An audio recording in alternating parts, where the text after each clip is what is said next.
अध्याय 56। वो व्यक्ति जिसके साथ मैं रहना चाहता हूँ। मेरा किक महसूस करने के बाद एचेलियस ने सज्जत किया। ओ मास्टर, क्या आप परेशान थे कि मैं किसी और को स्नेह और ध्यान दे रहा था? बिल्कुल नहीं, मैंने सपाट रूप से इनकार किया।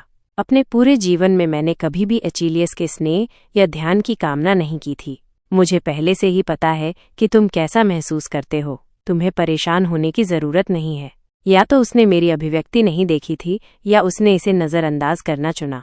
मैंने कहा, मुझे परवाह नहीं है।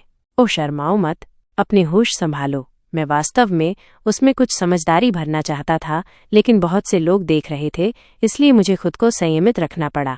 एचेलियस को धक्का देकर मैंने एरियन की ओर रुख किया। वह वास्तव में सुंदर थी। मेरे पसंदीदा चरित्र के समान रक्त रेखा साझा करते हुए मुझे उम्मीद थी कि वह उतनी ही लुभावनी होगी। फिर भी उसकी सुंदरता को अपनी आंखों से देखने के बाद मैं विश्वास के साथ कह सकता था कि ये कोई मजाक नहीं था। उसके लंबे काले बाल, साफ आंखें और एक युवा उपस्थिति थी। भले ही वो तलवार संभालने में सक्षम नहीं लग रही थी, वास्तव में उसके पास उत्तरी साम्राज्य की पहली तलवार का खिताब था और यहाँ तक कि युद्ध क्षेत्र के हत्यारे का उपनाम भी था। कितना अच्छा था! वह वास्तव में सबसे अच्छी थी। यह राजकुमारी को नमस्कार करने का मेरा पहला मौका है। मैं एरियन हूँ, डचेस नोइक्रोम। डचेस एरियन, मुझे पता है कि हम अभी मिले हैं, लेकिन मैं तुमसे प्यार करता हूँ। मैंने चमकती आंखों से उसकी ओर देखा, उसका हाथ पकड़ा और मुस्कुराया। जब मैं पहली बार मिल्टियाड से मिला था तो ये एक सपने जैसा लग रहा था। अब जब मैं एरियन से भी मिला तो इसने इस तथ्य को और भी ज्यादा प्रभावित किया कि मैं उपन्यास में था। यह अद्भुत था। मुझे ये पसंद था। मुझे माफ कर दो, एरियन ने मेरे भावुक अभिवादन से हैरान होकर कहा। क्या मैं तुम्हें बहन कह सकता हूँ? नहीं, रुको, क्या मुझे तुम्हें चाची कहना चाहिए? मैं फूट फूट कर रोया। आह, मैंने अभी तक अपना परिचय नहीं दिया है। मैं एमिलिया हूँ। मैंने अपने जर्जर पिता को गोद लिया है। कृपया मुझे बस मेरे नाम से बुलाएं। एरियन ने हैरानी से मेरी ओर देखा और धीरे धीरे जवाब दिया, फिर कृपया मुझसे भी अनौपचारिक रूप से बात करें। उसके कठोर रवैये ने मुझे और भी भावुक कर दिया। वो असली थी। यही वो एरियन थी जिसे मैं जानता था। मैं तुम्हारे साथ उलझना चाहता हूँ, मैंने गर्व से घोषणा की। मेरे फैनगर्ल का दिल जोर जोर से धड़क रहा था। मैं अपने दो पसंदीदा किरदारों की बाहों में मरना चाहता था। एरियन एक भ्रमित मौन में चली गई। वो मेरे व्यवहार से चकित लग रही थी। जबकि मैं अपने दिमाग में अपने आदर्श अंतिम संस्कार की योजना बना रहा था, मैंने एचेलियस के पैर पर जोर से पटक दिया। वो हम दोनों के बीच अपना रास्ता बनाने की कोशिश कर रहा था। अक मास्टर, मेरे पैर की उंगलियां, मेरे पैर की उंगलियां, वह चिल्लाया। आसपास के कई रईसों ने उसके अचानक चिल्लाने पर सिर घुमाया। मैंने उसकी बेकारपन पर अपनी जीभ चटकाई और अपना पैर हटा लिया। क्षमा करें, मैंने आपको वहां नहीं देखा, मैंने व्यंग्यात्मक रूप से कहा। मुझे पता है कि तुम मुझसे प्यार करते हो, लेकिन ये बहुत ज्यादा है। मुझे ये समझने के लिए तुम्हारी भावनाओं को व्यक्त करने की जरूरत नहीं है कि तुम मेरे बारे में कैसा महसूस करते हो। तुम किस बारे में बात कर रहे हो? जिस तरह से तुम मुझे अपने साथ रखने के लिए इतनी मेहनत कर रहे हो, वो मुझे रुला रहा है। जबकि मैं वहां खड़ा था, ये तय करने की कोशिश कर रहा था कि हमारे अनुबंध को फाड़ देना आसान होगा या नहीं, एरियन ने मुझसे प्रणाम किया और कहा, मैं अब जा रहा हूँ। आपके स्वागत के लिए धन्यवाद महामहिम। रुको बहन, मेरे पास अभी भी उसके लिए कहने के लिए बहुत कुछ था, लेकिन इससे पहले कि मैं उसे रोक पाता, वो पहले ही मुड़कर पार्टी हॉल छोड़ चुकी थी। अपने पैर में दर्द को पहले ही भूल चुके एचेलियस ने मुझे एरियन की पीठ को देखते हुए देखा। महाराजा को डचेस नोइक्रोम पसंद नहीं है, उसने कहा। मुझे पता है। तो क्या? मुझे पता था कि तुम ऐसा ही कुछ कहोगे। उसकी संतुष्टि की संतुष्ट मुस्कान असहज थी।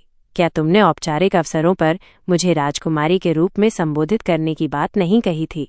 ओ मास्टर, फिर दूसरों को पता नहीं चलेगा। क्या पता चलेगा? कि हम एक विशेष रिश्ते में हैं। एचेलियस ने पलक झपकाई। मैंने अभी क्या देखा? एचेलियस ने मेरे चेहरे पर डर की अभिव्यक्ति देखकर मुस्कुराया। मैं अचानक चक्कर खा गया और बोला, मैं भी जा रहा हूँ। पहले से ही? हाँ। मैं उसके बगल में 1 मिनट भी नहीं रहना चाहता था। जब मैं मुख्य हॉल से बाहर निकला और एक लंबी गलियारे में मुड़ा तो मैं ऊंची खिड़कियों से आसमान में 3 चांद देख सकता था। यह या तो सबसे अच्छा अनुस्मारक है कि मैं अब पृथ्वी पर नहीं हूँ, या ये एक क्रूर चाल है जो स्वर्ग मुझ पर खेल रहा है।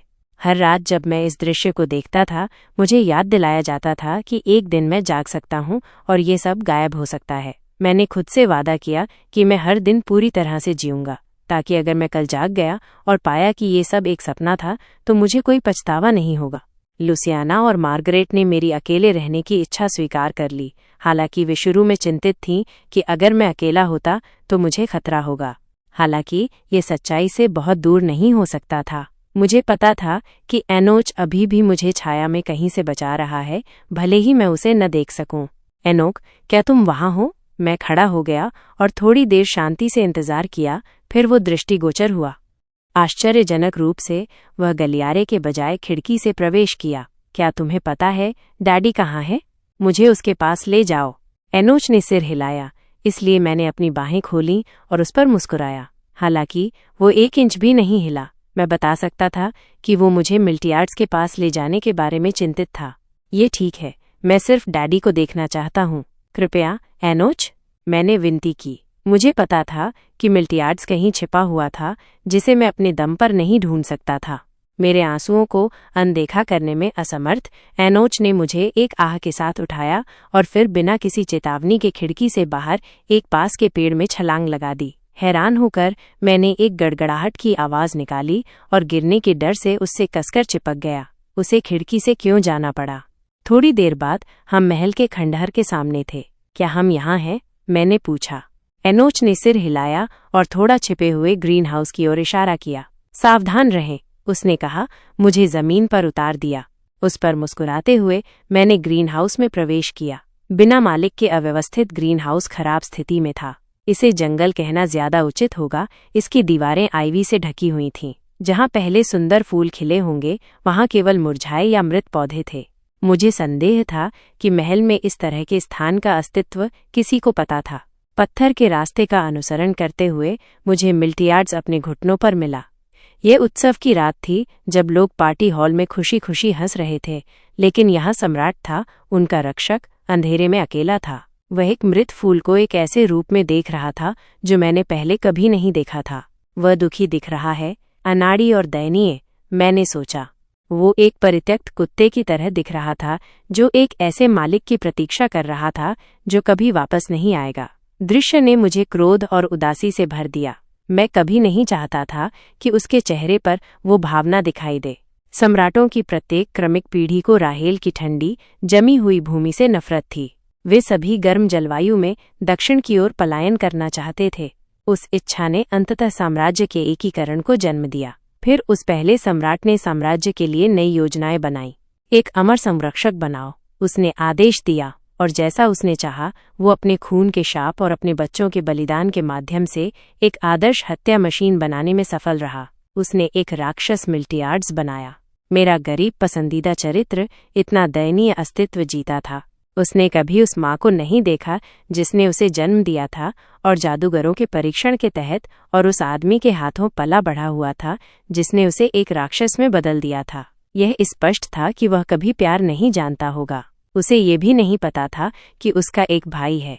फिर एक दिन जब वो टॉवर में अकेला था, उसे अपने जीवन में पहली बार कुकी मिली। ये सबसे मीठी चीज थी जिसे उसने कभी चखा था, और उसने अजनबी खुद से बहुत छोटे बच्चे को उसे एक और देने की प्रतीक्षा की। छोटे बच्चे ने उसे ग्रीन हाउस में एक चाय पार्टी में ले जाया, और वहां मिल्टियार्ड्स को पहला उपहार मिला जो उसे अपने जीवन में कभी मिला था, एक सुंदर सफेद फूल। ये पहली बार था जब उसने गर्मी महसूस की थी, क्योंकि वह केवल टॉवर की ठंडक जानता था।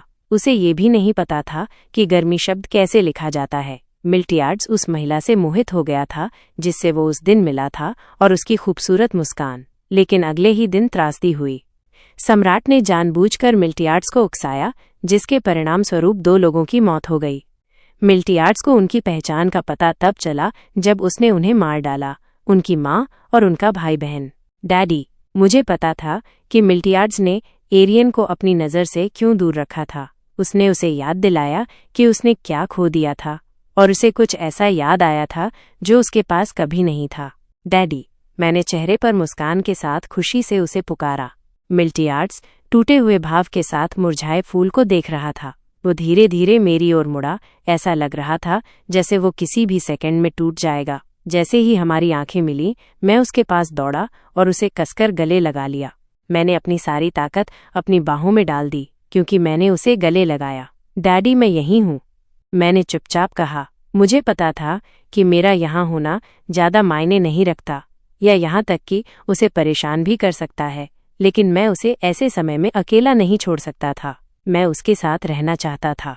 मुझे उम्मीद थी कि मेरा प्यार और स्नेह उसके अकेलेपन को कम करने में मदद कर सकता है, ताकि वो इसे फिर कभी महसूस न करे। लंबे समय बाद मिल्टियार्ड्स अपनी स्तब्धता से बाहर आ गए।